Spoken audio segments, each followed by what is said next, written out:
छात्री आत्मदाह घटना आज पुणी एक पुलिस टीम मृत छात्री घरे पहुंची। मृत छात्री घरे पुलिस पहुंची करुछि अधिक तदंत। एही घटना परिवार पक्षर पुलिस निष्क्रियता को नहीं अभियोग करा परे सही संपृक्त थाना कर्मचारी एसआई शैलेन्द्र पलाई को पुलिस मुख्यालय को बदली करा जायछि। अन्यपटे मृत छात्री शव व्यवच्छेद केन्द्रापड़ारू कटक मुख्य चिकित्सालय को स्थानांतर करा जाउछि। विशेषकर डीजीपी निर्देश क्रमे केन्द्रापड़ा एसपी तदंत भार निजे नहीं। यह हत्या ना आत्महत्या ताहाकु नहीं एबे उठुछि सबुठु बड़ा प्रश्न। पुलिस सठिक तदंत करी कार्यानुष्ठान दाबी करिसेंति स्थानीय ग्रामवासी।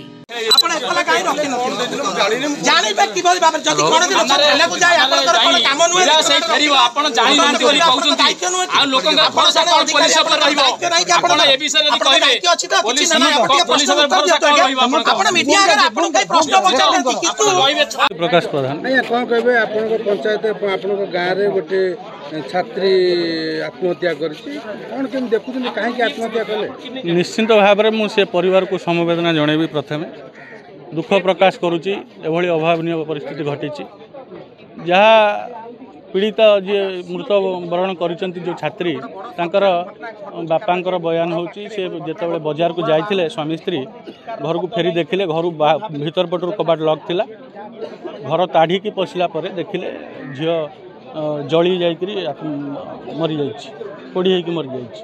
तापरे कौन तांकर घटना विषय सी ही कहींपर जहाँ सी तांकर अभियोग कहते कौन सी एक तांकर पुरुष बंधु किंबा छात्र तांको हैरान हरकत करुले तेणु सी पूर्वर कड़े अभियोग करते पुलिस ए विषय तत्परता देखई नथिबारु हेइपारे से आत्महत्या आज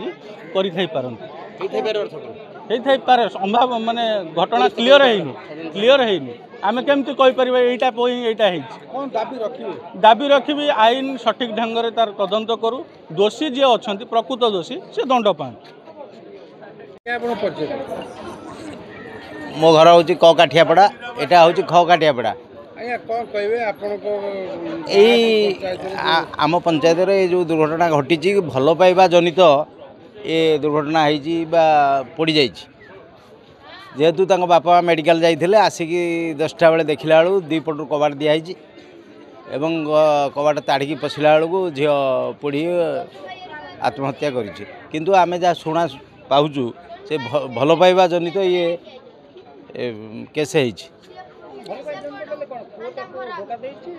पुओ धोखा देछि पुओ न देथिले आ से आत्महत्या केमि करथांदा कोन खबर पाइले जे पोड़ी होई मरजी बोली खबर पाइलो आ काहे की पोड़ी गुजब माने उठिला जे भल पाइकी ताको धोखा देछि पुओ एवं से आत्महत्या करिछि आ ये विषय रे काको अभियोग करछन। हां थाना रे अभियोग करिसंती 6 मास तळे निजे सरपंच महाजन को नहीं से झियो डायरेक्ट अभियोग करिसंती। कोन हला अभियोग कर अभियोग एफआईआर से रुज करी पचरा उचरा तदंत कोन करथिबे आ ए हम जा सुन। Bureau report live live Odia.